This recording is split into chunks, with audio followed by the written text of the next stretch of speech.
diminta temannya yang 3 orang lagi ya untuk bisa join. Oke, sambil menunggu kita lanjutkan ya ke materi kita. Sebentar saya.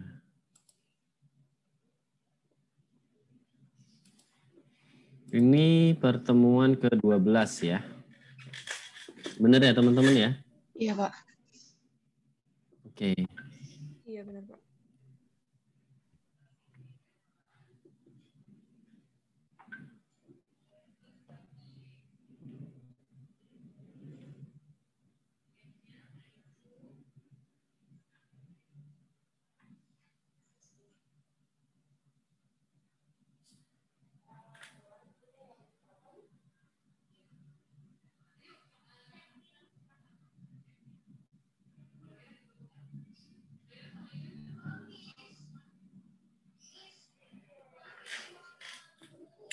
Oke,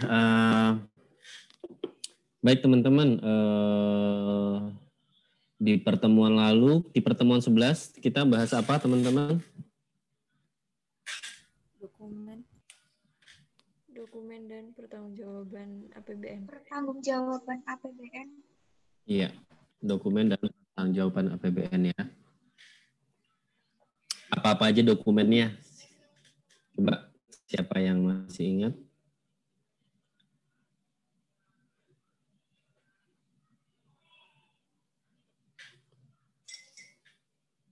Apa-apa aja teman-teman?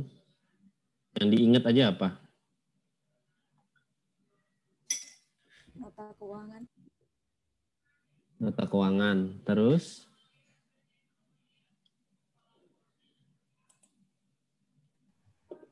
Kem dan PKKF. Kem PPKF. Terus apa lagi?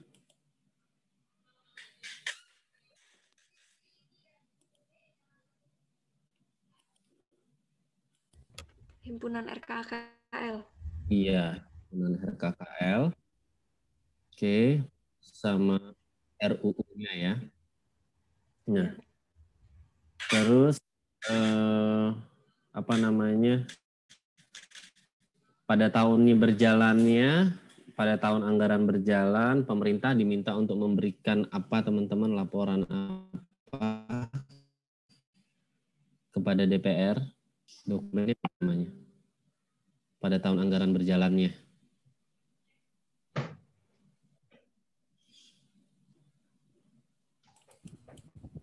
Laporan semester semester 1. Dan laporan realisasi semester 1 dan prognosis semester 2. iya, laporan prognosis semester 2. Jadi itu adalah laporan yang diberikan oleh pemerintah kepada DPR pada saat tahun anggarannya berjalan ya. Terus setelah tahun anggaran berjalan selesai, yang diberikan apa dokumennya?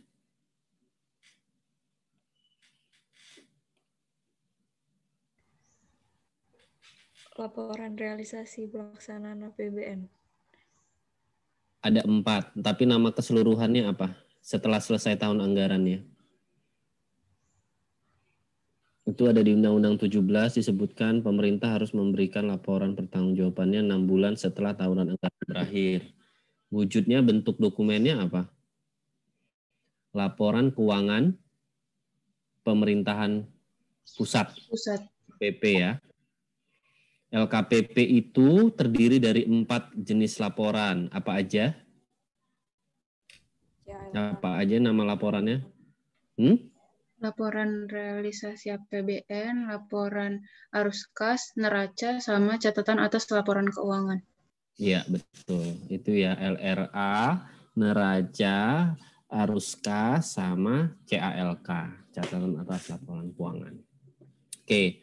Jadi itu adalah yang terkait dengan dokumen dan dalam proses pertanggungjawaban APBN ya.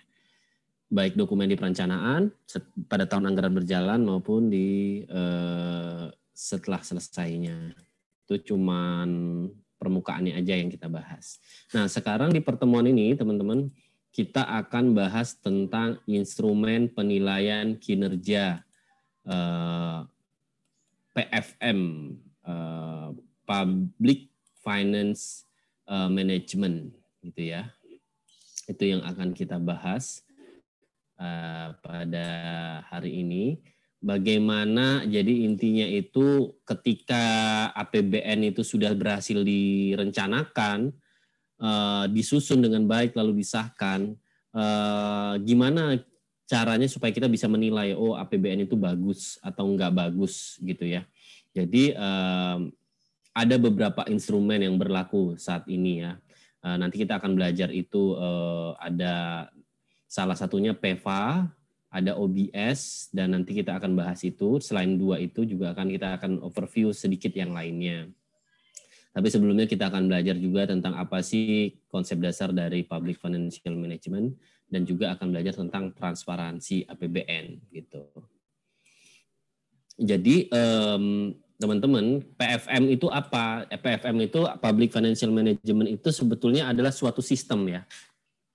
Suatu sistem kan namanya manajemen keuangan sektor publik kan istilahnya ya, kalau di bahasa Indonesia kan terjemahan bebasnya. Ini sebetulnya semua aturan sistem proses yang digunakan oleh pemerintah untuk memobilisasi pendapatan, lalu mengalokasikan dana publiknya, lalu melakukan pengeluaran dana publik tersebut sampai akhirnya mempertanggungjawabkan dana dan melakukan audit. Nah, ini sebetulnya yang sudah kita bahas. Ini kan bicara tentang siklus APBN gitu ya. Mulai dari proses ngumpulin pendapatan, terus dialokasikan kemana aja, terus untuk pengeluaran apa saja, lalu proses pertanggungjawabannya dan auditnya gitu ya. Ini kita bahkan baru minggu lalu mempelajarinya. Jadi itu PFM itu bukan suatu bentuk, maksudnya gini, bukan suatu model ya. PFM itu istilah umum untuk menjelaskan bagaimana sektor publik mengelola APBN-nya gitu. Makanya PFM itu disebutkan, tadi saya sudah singgung, mengacu pada siklus anggaran gitu ya. Mulai dari budget formulation, execution, accounting, and reporting, sampai audit. Sampai sini suara saya terdengar jelas teman-teman atau putus-putus? Jelas, Pak. Jelas, Pak. Oke. Jadi kalau suatu negara PFM-nya bagus dalam artian kuat, transparan, dan akuntabel, maka biasanya itu diikuti dengan layanan yang lebih baik, begitu ya, layanan lebih efektif serta mengatur pasar dengan lebih efisien dan adil, gitu. Jadi PFM itu atau pengelolaan keuangan publik ini menjadi penting, gitu ya. Nah, lalu selanjutnya PFM ini kan dia suatu model, suatu sistem ya. PFM ini lalu diperbarui atau artinya bukan diperbarui, ada konsep baru muncul namanya New Public Financial Management (NPFM). Karakter utamanya adalah New PFM ini menonjolkan pentingnya transparansi dan akuntabilitas, gitu ya. Daripada manajemen pengeluaran. Jadi intinya masyarakat perlu tahu secara transparan pengeluarannya itu seperti apa dan bagaimana pertanggungjawabannya. Terus New PFM ini juga menekankan value for money. Apa itu teman-teman value for money? Ada yang tahu?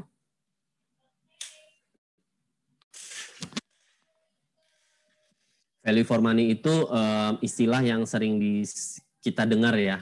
Intinya itu adalah istilah ini sebuah prinsip dalam pengelolaan keuangan negara atau pengelolaan anggaran yang mengutamakan 3 hal, yaitu apa?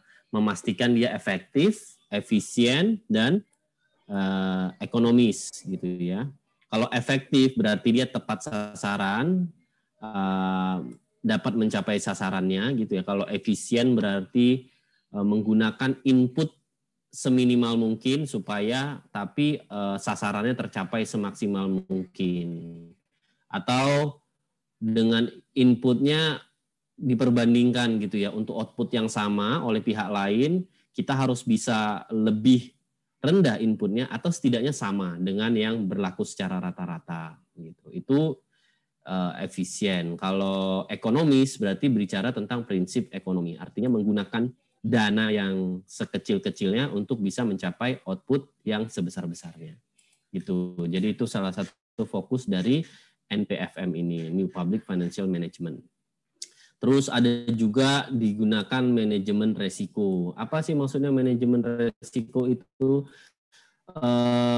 Jadi manajemen resiko ini adalah suatu konsep yang berlaku ya sekarang di sektor publik itu sering digunakan. Intinya itu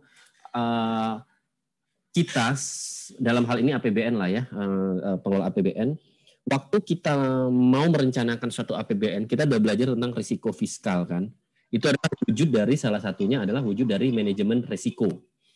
Artinya, waktu kita merencanakan suatu APBN, kita nggak bicara cuman merencanakan angka-angka, tapi kita harus sudah memperkirakan ke depannya.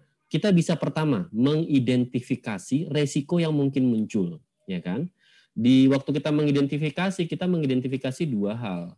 Pertama, tingkat kemungkinan terjadinya sama dampaknya sejauh apa kalau terjadi. Gitu. Teman-teman mungkin ingat waktu kita belajar risiko fiskal ada diagram yang menunjukkan tingkat kemungkinan terjadinya. Bisa jadi dia tingkat kemungkinan terjadinya itu sangat mungkin terjadi atau bisa dibilang pasti terjadi, tapi resikonya kecil. Gitu. Ada juga yang kemungkinan terjadinya kecil, tapi kalau sampai terjadi dampaknya maka akan besar, gitu ya. Contohnya bencana alam, gitu ya. Nah,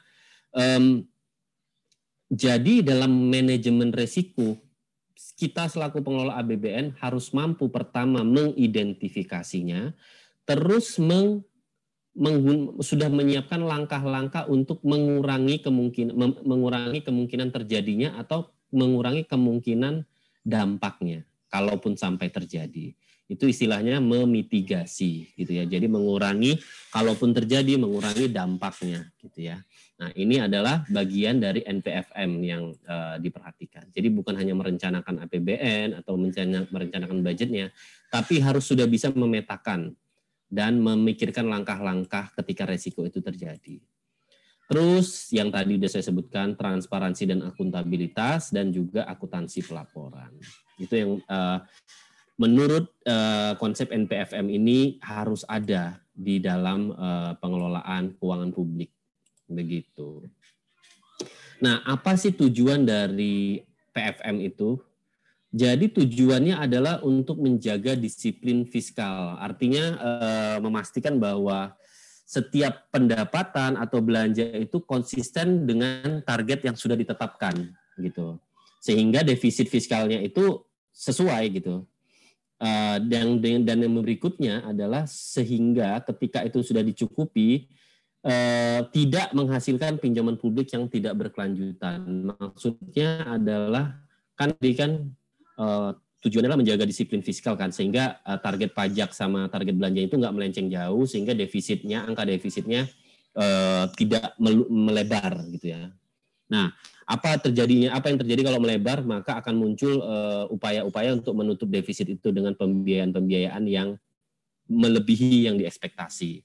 Nah, kalau terjadi kalau gap-nya sangat besar, maka akan memungkinkan munculnya pinjaman publik yang nggak berkelanjutan. Maksudnya yang tidak berkelanjutan adalah yang di tahun-tahun berikutnya kita nggak tahu kita bisa bayar apa enggak, tanpa mengganggu operasional dari rencana-rencana tahun depannya, gitu ya. Jadi itu yang dimaksud apa tujuan dari PFM itu. Terus yang kedua adalah memastikan bahwa sumber daya publik dialokasikan ke prioritas strategis yang disepakati. Itu tadi. Jadi bahwa sumber daya yang ada dalam artian ini, kalau APBN kita bicara pendapatan negara, itu emang benar-benar digunakan untuk prioritas strategis. Berarti ini bicara tentang efisiensi alokatif. Apakah pengalokasian anggarannya di bagian belanja itu sudah efisien dan sudah tepat atau tidak gitu. Ini mungkin lebih tepatnya efektivitas alokasi. Terus yang ketiga, memastikan tercapainya efisiensi operasional. Jadi maksudnya bahwa anggaran itu waktu negara ini mengoperasikan belanjanya, dia itu efisien, tidak menggunakan input yang berlebihan. Nah, di sini secara umum dibilang bahwa dipastikan bahwa tercapainya value for money secara maksimum dalam pemberian layanan. Apa itu maksudnya value for money? Bahwa dia harus efisien, harus efektif, dan ekonomis. Terus yang terakhir, PFM itu juga tujuannya adalah memastikan transparansi dan akuntabilitas. Kenapa perlu transparansi dan akuntabilitas? Karena negara ada mengelola, tugasnya dia diberi amanat mengelola anggaran negara yang merupakan anggaran rakyat. Sehingga sebagai wujud pertanggungjawabannya dia harus transparan dan akuntabel waktu mengelolanya. Gitu ya. Sampai sini terdengar jelas suara saya, teman-teman? Jelas, Pak. Jelas, Pak. Jelas ya? Jelas, Pak. Oke. Nah, bagaimana instrumen mengukur kinerja PFM itu tadi? Ya kan? Public Financial Management di berbagai negara. Nah, secara internasional kita udah ada artiannya sudah banyak konsep pengukuran kinerja, tapi dengan fokus yang berbeda-beda. Contohnya di sini ada Public Expenditure Review. Ini oleh World Bank yang membangun sistem ini. Review Public Expenditure ini adalah World Bank. Dia menilai terhadap ini. Apakah suatu kebijakan publik itu fokus pada growth dan poverty, ya, poverty reduction. Jadi apakah yang dia lihat waktu mengukur kinerja sebuah anggaran sebuah negara, dia melihat pertumbuhannya, apakah anggaran itu mendorong pertumbuhan dan mengurangi kemiskinan. Itu. Nah, IMF juga mengeluarkan konsep untuk mengukur kinerja dari anggaran, ya. Namanya FTE, Fiscal Transparency Evaluation, gitu. Nah, FTE ini diperbarui dan dikembangkan di tahun 2014 untuk yang menggantikan yang sebelumnya, yaitu Fiscal Reports on Observance of Standards and Codes, FROSCs, gitu ya. Dia FTE ini dia ada 4 hal yang menjadi fokus dia. Kalau dia menyebutnya pilar, gitu ya. Jadi dia fokus dia melihat reportingnya bagaimana, kemampuan dia menganggarkan, merencanakan, memprediksi dan menganggarkan, kemampuan dia menganalisis resiko, dan manajemen pendapatan dia, gitu ya, suatu negara. Nah, selain FTE dan PER tadi, Public Expenditure Review, ada RCDG, Recommendation of the Council on Budgetary Governance. Dia, kita bahas secara umum aja, dia memiliki 10 prinsip, ya, yang menggambarkan tingkat secara umum tentang good practices dalam mengelola anggaran, gitu. Lalu ada OBS. OBS ini adalah Open Budget Survey. OBS ini dia fokusnya lebih pada transparansi, ya. Namanya aja Open Budget, ya. Jadi dia bicara tentang transparansi. Jadi isi budget reportnya itu khususnya dia memastikan ketersediaan dan isi dari budget report yang membahas tentang perumusan anggaran, apakah persetujuan legislatif dilakukan dengan baik, implementasi anggarannya seperti apa, dan laporan tahunan dan laporan audit lembaga auditnya, gitu. Nah, terus ada CPIA, gitu ya, Country Policy and Institutional Assessments. Ini merupakan bagian dari perangkat kinerja internal tahunan yang mengukur kualitas manajemen anggaran dan keuangan dengan melihat dari 3 dimensi. Jadi penganggarannya apakah komprehensif dan kredibel dan terkait dengan prioritas kebijakan. Kedua, bagaimana sistem manajemen keuangannya. Dan yang ketiga, bagaimana pelaporannya. Gitu ya. Jadi dia melihat dari 3 aspek. Proses perencanaannya, bagaimana sistem manajemen keuangannya, dan pelaporannya. Ya, mulai dari, berarti kalau pelaporan akuntansi mulai dari pencatatannya, gitu ya. Terus ada PEVA. Nah, untuk yang berikutnya kita akan fokus membahas tentang OBS sama PEVA ini, gitu ya. OBS sama PEVA itu yang akan kita fokus. Tapi yang berikutnya kita akan bahas PEVA-nya dulu. PEVA ini adalah Public Expenditure and Financial Accountability, ya. Public Expenditure and Financial Accountability atau kita singkat dengan PEVA. Ini sama, jadi dia adalah sebuah framework yang berlaku secara internasional. Dia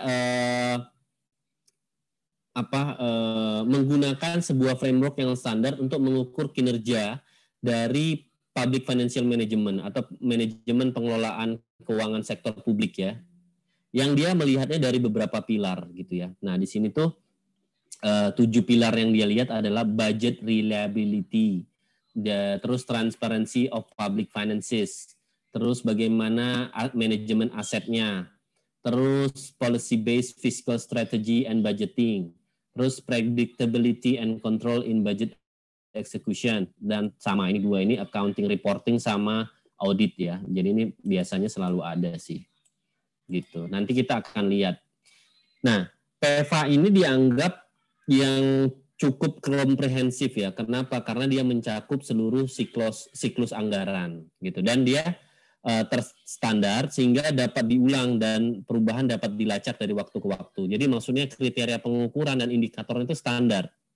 Jadi bisa diulang, bisa pula dibandingkan dengan negara lain, dan ketika berubah dari tahun ke tahun bisa dilihat berubahnya apa yang menjadi semakin baik gitu ya. Terus dia mencakup laporan naratif yang membahas bukti kualitatif untuk melengkapi skor kuantitatif. Jadi maksudnya itu begini. Jadi kan banyak tuh kalau yang laporan-laporan internasional itu sifatnya cuman angka doang kan ya. Oh, ini survei menunjukkan angkanya sekian dan sekian. Tapi di dalamnya nggak dijelaskan ada apa sih di balik angka itu gitu. Ya ada sih narasinya, tapi narasinya cuma sekedar support aja gitu. Nah di sini selain dia memberikan skor kuantitatif, dia juga memberikan bukti-bukti kualitatif gitu ya. Jadi ada bukti-bukti lain di luar skor kuantitatif itu gitu untuk mendukung laporan dia. Oke, lalu dia terdapat jaminan kualitas untuk memastikan bahwa standar dipenuhi secara konsisten di berbagai negara dan waktu. Ya, itu dia kelebihannya. Nah, tadi saya sudah sebutkan ya ada 7 pilar tadi yang ini kan ya. Nah, 7 pilar itu kaitannya di sini.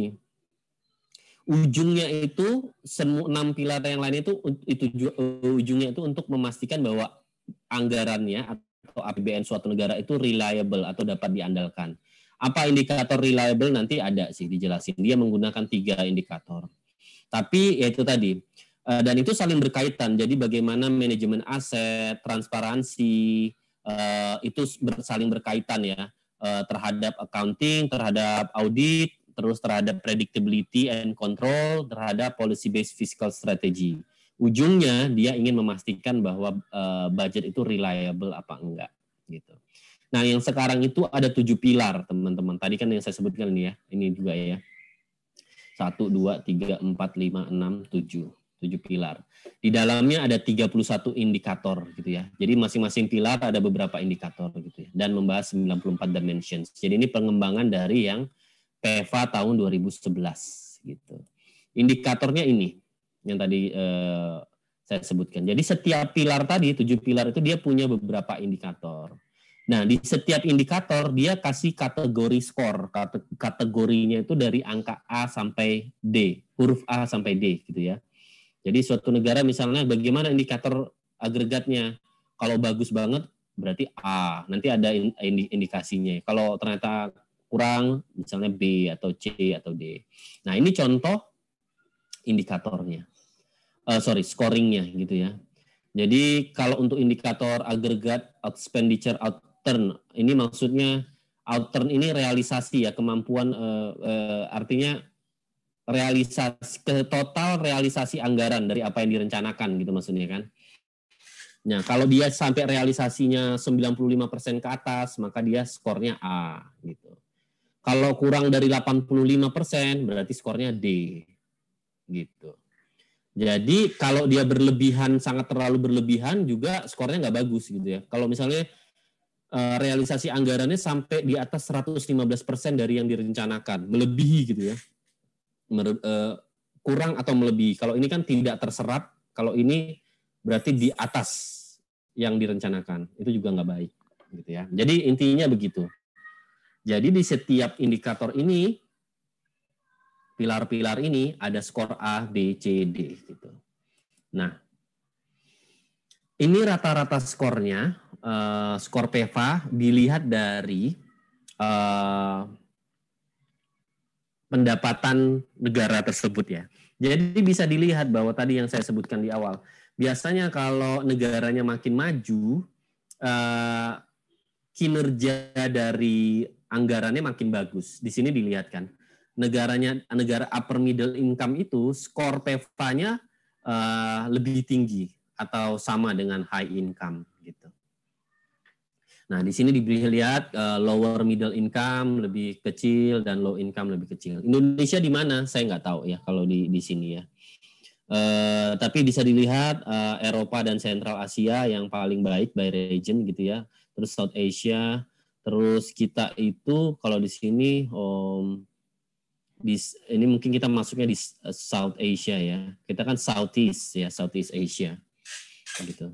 Ini East Asia di bawah, East Asia and Pacific gitu. Oh, mungkin kita masuk East Asia maksudnya nih, Asia Timur ya. Jadi Asia Timur itu sebetulnya kan kalau terminologi Asia Timur sebetulnya itu di kalau di ekonomi internasional dan sebagainya biasanya mengacu kepada 3 negara utamanya.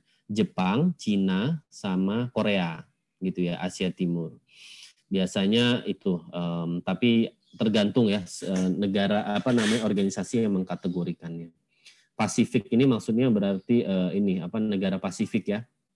Papua New Guinea, Samoa Island dan seterusnya negara-negara di Pasifik gitu. Ada banyak negara-negara kepulauan kecil. Jadi Indonesia kadang-kadang kalau kategorinya umum bisa masuknya ke South Asia atau bisa juga ke East Asia. Padahal sebenarnya kita Southeast Asia ya, Asia Tenggara kan. Oke, lalu rata-rata skor OB juga menunjukkan hal yang sama. Maksudnya kalau negara itu adalah negara berpenghasilan tinggi, biasanya skor OB-nya itu juga tinggi, bicara transparansi ya, gitu. Sama tetap, Europe and Central Asia juga tinggi dan seterusnya. Bisa dilihat lah. Nah, bagaimana posisi Indonesia? Nah, ini kita bisa lihat tahun 2012. Jadi the assessment shows that 17 dari 31 indicators skor kita adalah kalau nggak A, B. Ini dianggap sebagai di atas rata-rata yang berlaku di internasional ya, good practice internasional. Rata-rata kita dapatnya A dan B, tapi ada juga yang jelek gitu, yaitu yang C dan D. The remaining indicators receive scores of either C or D, which suggests basic alignment with the international standard for a C. Jadi kalau C ini adalah standar biasa yang berlaku, dan kalau D berarti ini lemah, kitanya lemah di situ, gitu ya. Jadi di sini dilihat apa sih kita yang lemah itu, yang D itu yang PI3. Apa itu PI3 indikatornya? Kita lihat ini kan, ini adalah budget reliability kan ya, pilar budget reliability, berarti yang rendah itu adalah indikator yang ketiga dari pilar budget reliability, yaitu adalah tadi di mana ini revenue outturn, berarti realisasi pendapatan gitu ya. Berarti ini bicara kita realisasi pendapatannya lemah ya, maksudnya adalah terlalu gede, terlalu besar melencengnya antara realisasi dengan yang direncanakan gitu. Mungkin ini kaitannya dengan ketidakmampuan pada saat itu untuk memperoleh target pendapatan ya, kemungkinannya. Kalau melebihi target pendapatan kayaknya enggak gitu ya teman-teman. Oke, jadi itu PEVA teman-teman. Nah, terus yang kedua adalah OBS. Kalau OBS ini dia ngelihatnya dari 3 aspek ya, transparansi, partisipasi masyarakat, dan pengawasan anggaran.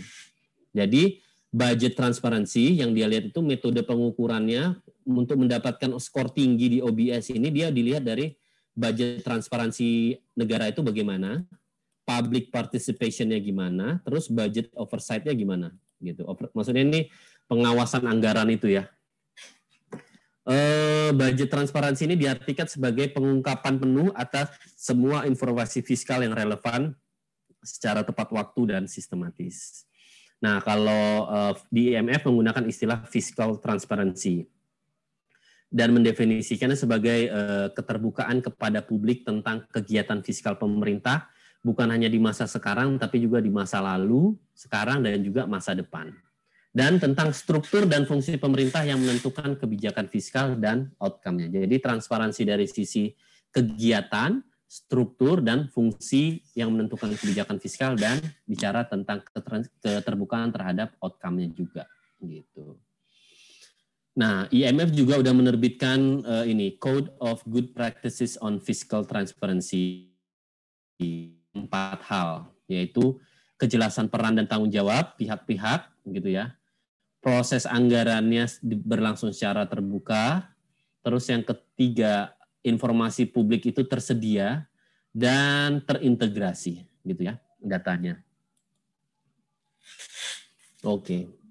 Jadi terus pada tahun 2006 Center on Budget and Policy Priorities atau CBPP dia mengembangkan OB, Open Budget Index. Dia ini dihitungnya tiap 2 tahun sekali ya. Dan dengan adanya OB ini memungkinkan adanya setiap negara itu dibandingkan tingkat transparansinya ya dalam proses anggaran. Nah, kalau menurut CBPP transparansi ini berarti setiap orang di suatu negara dapat mengakses informasi tentang berapa banyak yang dialokasikan untuk berbagai jenis pengeluaran, pendapatan apa yang dikumpulkan, dan bagaimana bantuan donor internasional dan sumber daya publik lainnya digunakan. Ini kalau menurut CBPP ini ya. Nah, lalu ada lagi IBP, International Budget Partnership. Ini juga IBP ini melakukan survei ya. IBP sebelumnya merupakan bagian dari CBPP ini, tapi terus independen ya. Ini jadi organisasi independen. Dia bekerja sama dengan organisasi sipil di berbagai negara untuk menggunakan analisis anggaran dan advokasi sebagai alat untuk meningkatkan tata kelola dan mengurangi kemiskinan. Jadi pengukuran transparansi ini dilakukan dengan kuesioner ya, untuk melihat dasar penentuan indeks transparansi. Terus kuesioner itu dikumpulkan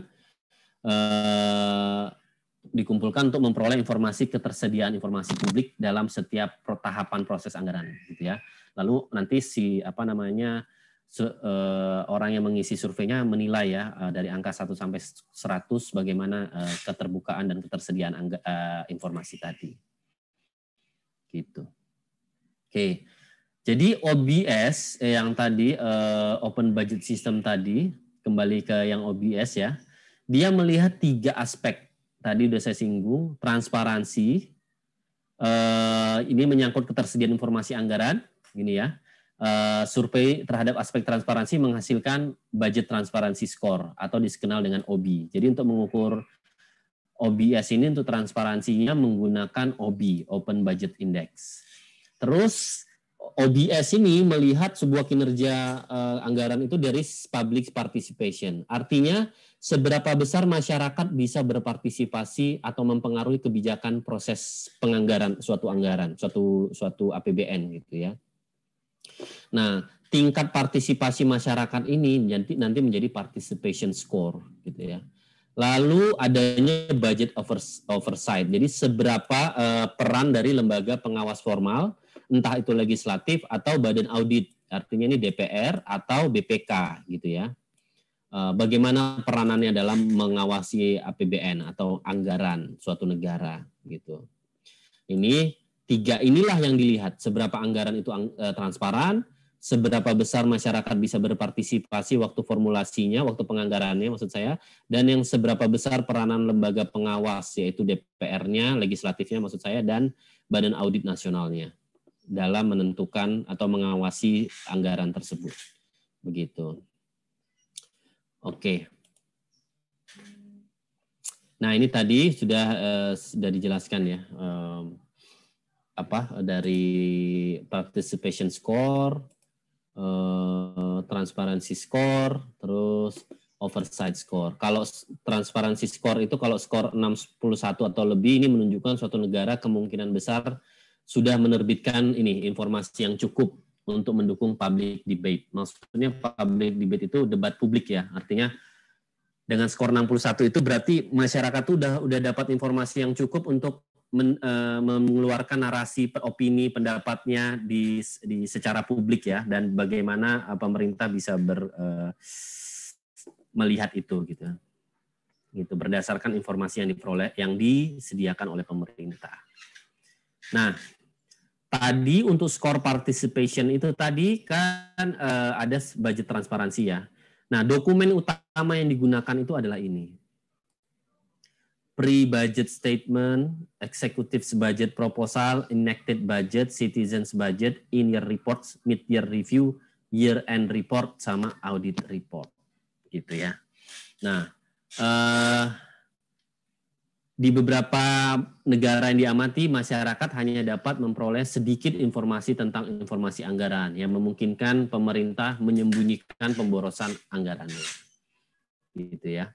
Nah, tadi juga saya sudah sebutkan, terdapat korelasi positif antara skor OB dengan PDB per kapita. Jadi kalau negaranya penghasilan makin tinggi, biasanya skornya juga makin tinggi. Artinya kesadaran akan pentingnya transparansi, partisipasi, OB itu berarti bicara transparansi, berarti semakin baik gitu ya. Nah ini apa tadi ya, tentang dokumen yang harus ada untuk diperbandingkan ya, untuk melihat budget transparansi yang tersedia bagi umum ya. Pre-budget statement, executive budget proposal, enacted budget, citizens budget, in-year report, mid-year review, year-end report, audit report. Ini informasi yang harus ada. Dan bagaimana dia tersedia bagi publik. Dan gini cara mengukurnya ya. Gitu. Nah, ini adalah hal-hal lain yang terkait dengan OBS tadi, Open Budget Survey, gitu ya.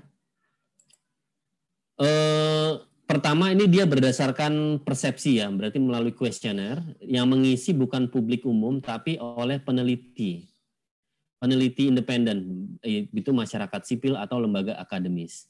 Artinya penilaiannya nggak bias oleh bentur kepentingan dan tidak mudah dipengaruhi oleh pejabat pemerintah, gitu ya, dan tidak dapat disensor. Tapi kemudian pemerintah tetap diberi kesempatan untuk mengomentari hasil survei tersebut, gitu ya.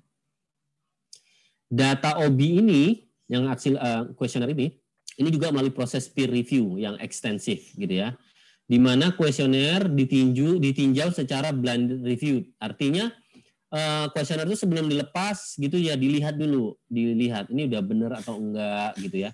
Dan ini blinded ya, jadi nggak tahu siapa yang nge-review dan itu hasilnya siapa gitu ya, oleh 2 ahli gitu ya. Dan ini diperiksa oleh tim IBP untuk memastikan konsistensi lintas negara dan dikirim ke pemerintah untuk dikomentari, gitu ya. Semua komentar, tanggapan, dan keputusan akhir yang mengarah ke skor OB suatu negara didokumentasikan dan diterbitkan dengan versi akhir kuesioner, gitu ya. Gitu. Jadi hal ini memungkinkan peneliti dan pengguna eksternal secara independen bisa memverifikasi keakuratan data yang mendasarinya ya. Gitu. Jadi mekanisme peer review dan blind review ini memang memastikan bahwa datanya itu dan metodenya benar dilakukannya.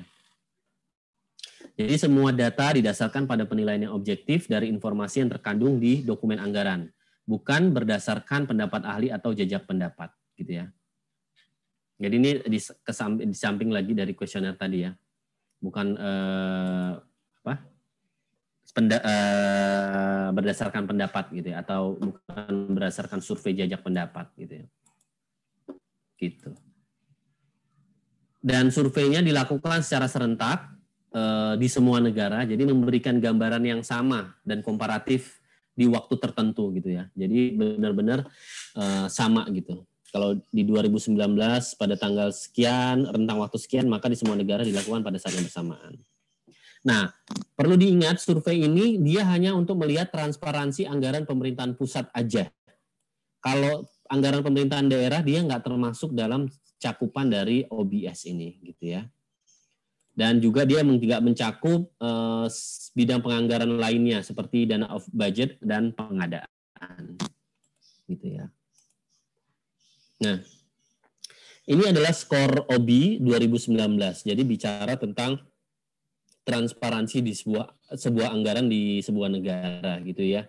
Tadi saya sudah singgung kalau skornya 61 Berarti 61 ke atas berarti negara tersebut secara umum dia sudah menginformasikan kepada masyarakatnya informasi yang cukup untuk menimbulkan atau informasi yang umum atau yang cukup untuk masyarakat dalam menciptakan public debate tadi ya. Nah, kita bisa lihat di sini New Zealand adalah posisi teratas dan Indonesia itu cukup baik ya. Dia mendapatkan skor 70.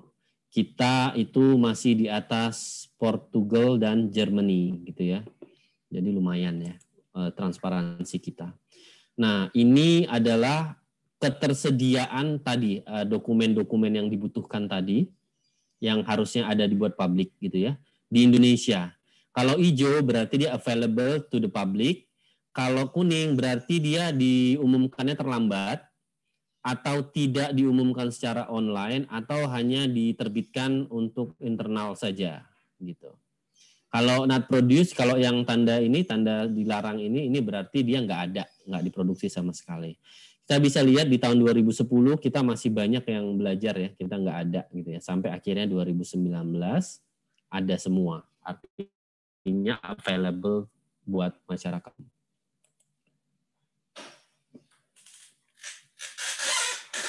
Oke, nah bagaimana skor OBS Indonesia?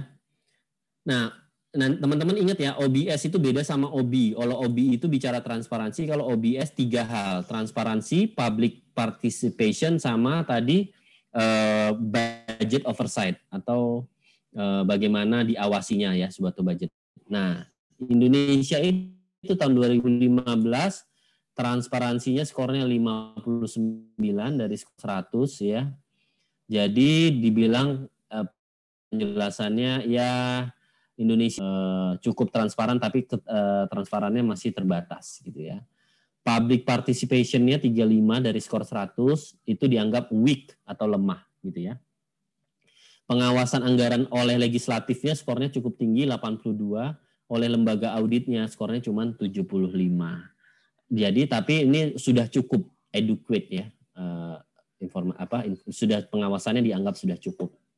Terus kita makin membaik di tahun 2017. Transparansi kita 64, artinya Indonesia sudah secara substantif menginformasikan anggarannya kepada publik gitu ya. Terus tapi partisipasinya justru turun gitu ya. Di mana masyarakat dianggap hanya sedikit saja kemungkinannya untuk berpartisipasi. Dan budget oversight-nya baik bagi dari legislatif dan lembaga auditnya dianggap sudah cukup. Jadi ini makin baik ya. Lalu di tahun 2019 skor kita untuk transparan makin naik, tapi public participation-nya malah makin turun gitu ya. Dan budget oversight-nya juga turun sedikit begitu. Itu informasinya ya teman-teman ya untuk OBS kita. Nah, terus bicara tentang transparansi APBN. Nah, Indonesia memang sejak dari dulu ya di Kementerian Keuangan kita tuh berusaha sekali meningkatkan transparansi APBN gitu ya. Ini salah satunya adalah kita menjadi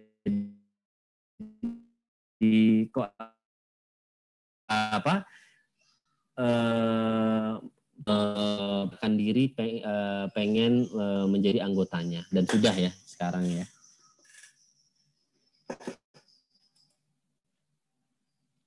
Begitu. Suara saya terdengar jelas teman-teman? Putus-putus ya. Putus-putus. Sekarang masih putus-putus atau sudah bagus?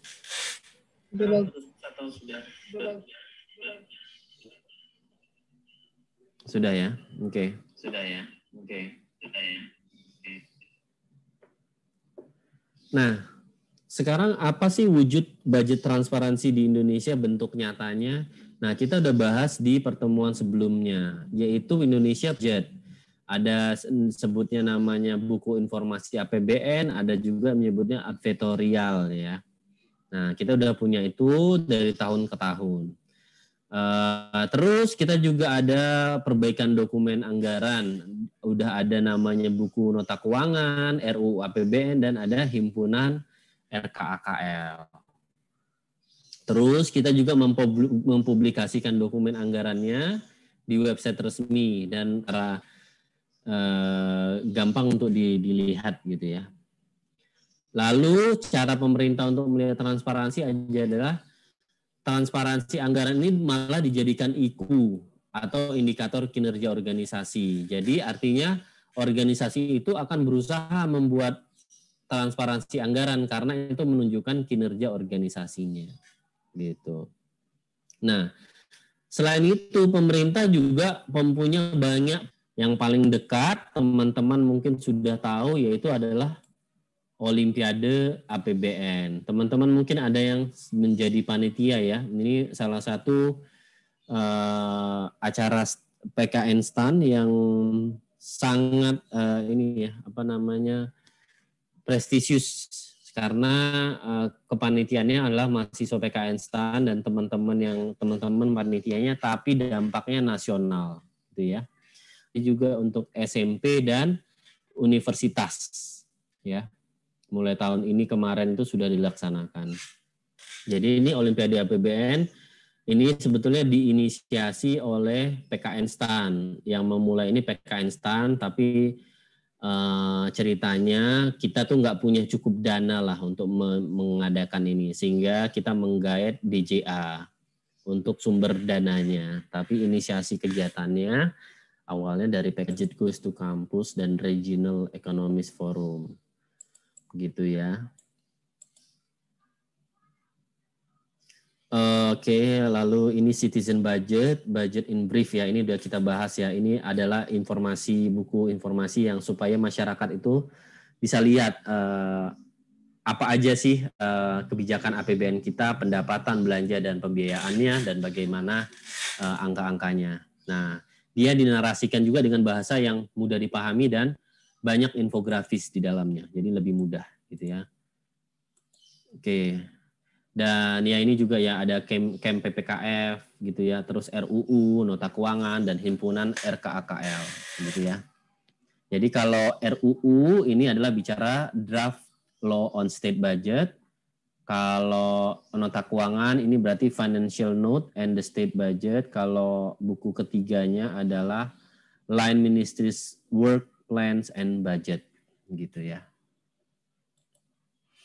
Nah, dan di sini juga diinformasikan bahwa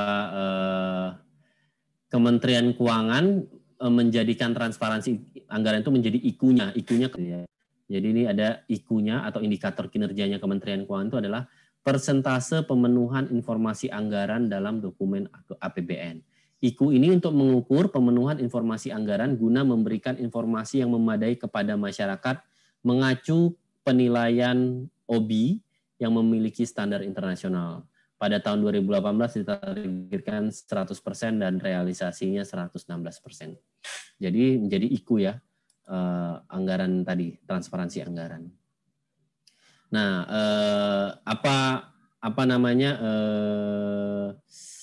kriterianya untuk open data, maka itu harus complete, primary, sumber datanya primary, publikasinya tepat waktu, aksesnya diberikan secara luas, mudah diproses kembali gitu ya, tidak diskriminatif, bisa untuk siapa aja, data itu milik publik gitu ya, dan bebas hak cipta. Nah, untuk data itu kita ada aksesnya di sini, data APBN Kemenq, peta data APBN, query data APBN gitu ya.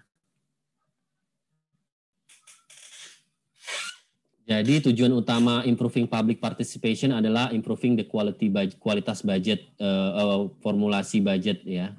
Gimana dengan cara making it easier, mempermudahnya bagi publik untuk menggunakan data tadi untuk tujuan bermacam-macam. Ini juga kaitannya dengan ini ya, big data ya. Jadi teman-teman orang-orang yang mau menggunakan datanya silakan. Kalau ini bentuknya bukan PDF ya teman-teman ya, tapi dia machine processable, jadi mudah diakses lagi. Jadi artinya datanya berbasis data, misalnya Excel atau yang lainnya, gitu. Nah, di sini tampilannya di portal data, di data APBN Kemenq.go.id bisa ke peta anggaran atau di query data. Teman-teman yang penasaran bisa lihat ya. Gitu. Nah, ini masih ada waktu. Sekarang ini ada latihan yang teman-teman perlu siapkan dan kumpulkan. Dokumen tadi kan bicara waktu OBI itu ada ini anggaran, nama-nama anggarannya gitu kan ya, 8 anggaran utama gitu ya, untuk ini yang dinilai tersedia untuk publik atau enggak ya, yang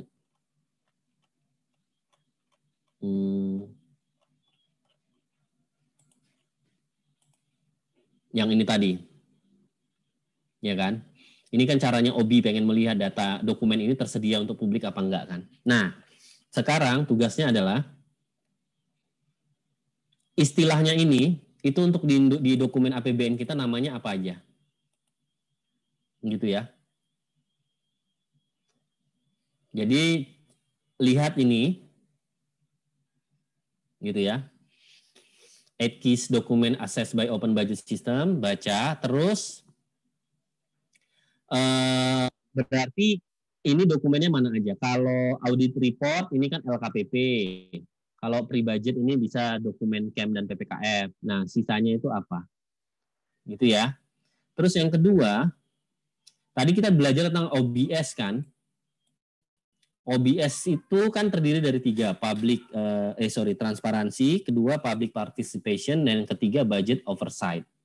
Nah, teman-teman diminta untuk buat tabel dan grafik untuk data skor ABS 2019 untuk 3 hal tadi ya, transparansi, partisipasi, dan budget oversight untuk negara-negara Asia Tenggara dan ASEAN. Ngerti ya maksudnya ya, teman-teman cek di situsnya, ini linknya, berapa skornya untuk negara-negara yang ada di Asia Tenggara dan di ASEAN. Berarti tabelnya ada 2, tabel Asia Tenggara dan tabel ASEAN. Informasinya ada 3, informasi transparansi, partisipasi, dan budget oversight. Nah, terhadap kedua tabel itu teman-teman buat grafik yang menarik ya. Apa saja grafik yang menurut teman-teman bisa dibuat, silahkan dibuat. Gitu. Ini bisa pakai Excel, gampang lah buatnya gitu ya, teman-teman bisa. Silakan di sisa waktu ini teman-teman gunakan waktunya untuk menyelesaikan ini ya. Jadi apa dokumennya yang pertama, dan yang kedua buat tabel dan grafik. Bentuknya apa? Bentuknya soft copy saja ya teman-teman ya. Jadi untuk jawaban akhirnya ini adalah filenya Word, tapi data kerjanya untuk yang ini tampilkan juga Excel-nya ya. Jadi ngerti ya maksudnya ya. Ini kan pasti gampangnya pakai Excel kan. Jadi teman-teman kumpulkan juga Excel-nya. Jadi ada satu dokumen dalam bentuk Word, ada yang satu dokumen dalam bentuk Excel. Gitu ya teman-teman. Dikumpulkannya, kita nih selesainya jam berapa teman-teman? 15.40 Pak. Oke, terlalu mepet ya. Ya udah nggak apa-apa.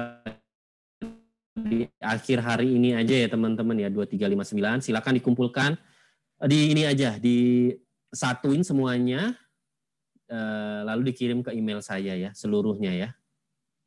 Jadi nggak usah satu-satu. Jadi teman-teman harus memastikan teman-teman yang lainnya menyelesaikan juga. Gitu. Kalau nggak selesai sampai 2359 ditinggal. Gitu ya. Silakan dikumpulkan ke saya melalui PJ-nya ya, dikirimkan ke email saya. Oke. Ada pertanyaan teman-teman?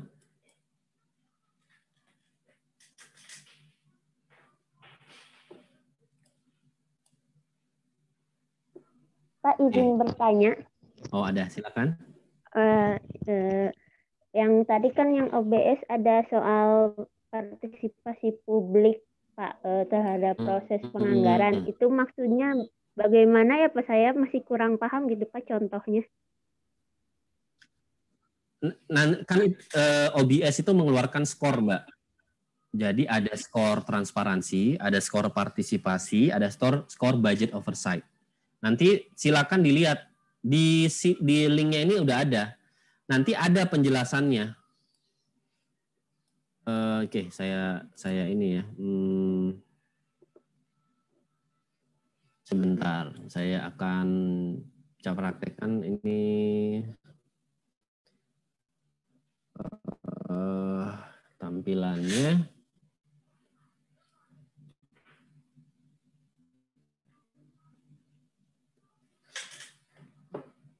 Oh iya, saya belum share screen-nya. Oke, oke.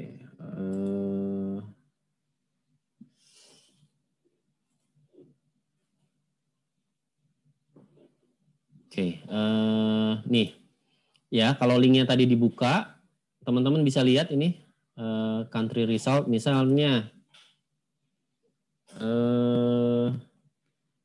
Asia Tenggara ya. Negara Asia Tenggara itu saya ambil contohnya apa ya, Kamboja tadi mana, Kamboja.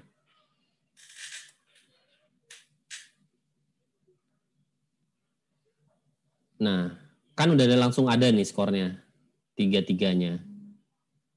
Nah, artinya itu macam-macam teman-teman. Jadi maksudnya gini, dia menjelaskan narasinya. Berarti untuk Kamboja ini kan 32 skornya, partisipasinya rendah sekali. Budget oversight-nya 50, juga cukup rendah ya. Nah, transparansi di sini dijelaskan kalau dia ngukurnya apa, untuk apa gitu ya, artinya apa gitu ya. Terus kalau dia membandingkan juga bagaimana Kamboja itu dilihat secara global gitu ya, dan negara-negara yang di bawahnya dia, posisinya berdekatan dengan dia maksudnya. Terus tadi partisipasi ya, public participation. Nah di sini kan udah dijelaskan apa itu dimaksudkan dengan partisipasinya gitu, dan dijelaskan juga apa prinsip yang dia gunakan. Ini ada linknya. Terus bagaimana si Kamboja itu dibandingkan dengan global average gitu ya.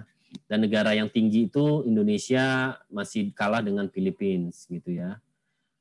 Bagaimana perkembangan public participation-nya dan seterusnya. Jadi udah ada informasinya di sini, Mbak. Gitu, secara jelas dilihat di berbagai negara. Gitu. Gitu ya. Ya Pak. Terima kasih Pak. Oke. Jadi teman-teman jangan lupa ya, soalnya nomor 2 itu dibuat juga di Word-nya ya. Gitu ya. Maksudnya kan tadi kan teman-teman buat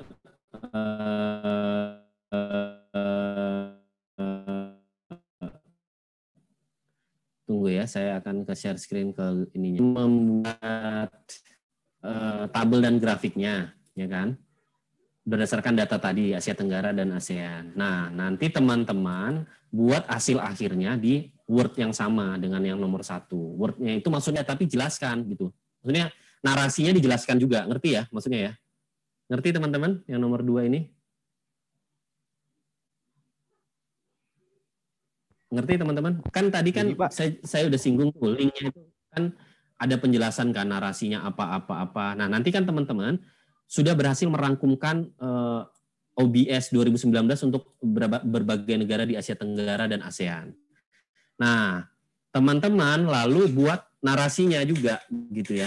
Terserah narasinya melihatnya dari sisi Indonesia, bagaimana Indonesia dibandingkan, atau mau melihat secara global atau negara apalah, bagaimana teman-teman masing-masing disesuaikan dengan teman-teman mau melihat analisisnya dari segi apa gitu. Karena kan nanti datanya setelah lihat data kan teman-teman akan bisa melihat apa yang mau diangkat. Dan narasinya jangan cuma satu aja, jangan cuma transparansi aja, tapi dijelaskan juga partisipasi dan budget oversight. Narasinya silakan teman-teman mau bahas misalnya membandingkan Indonesia dengan satu negara total rata-rata ASEAN atau rata-rata Asia Tenggara, atau melihat yang tertinggi dan membandingkan yang tertinggi dan terendah di Asia Tenggara dan ASEAN. Terserah kreativitas teman-teman bagaimana mau menganalisisnya. Gitu ya. Paham ya teman-teman? Paham, Pak. Oke. Sip. Ada pertanyaan lain? Oke, Pak.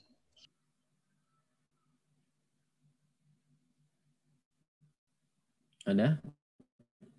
Enggak ada ya? Oke.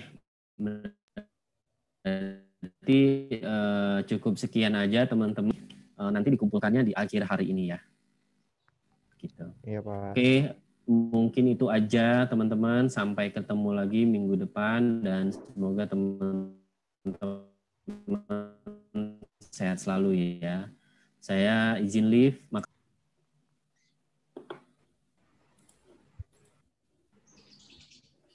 Terima kasih, Pak. Terima kasih, Pak. Terima kasih, Pak. Terima kasih, Pak.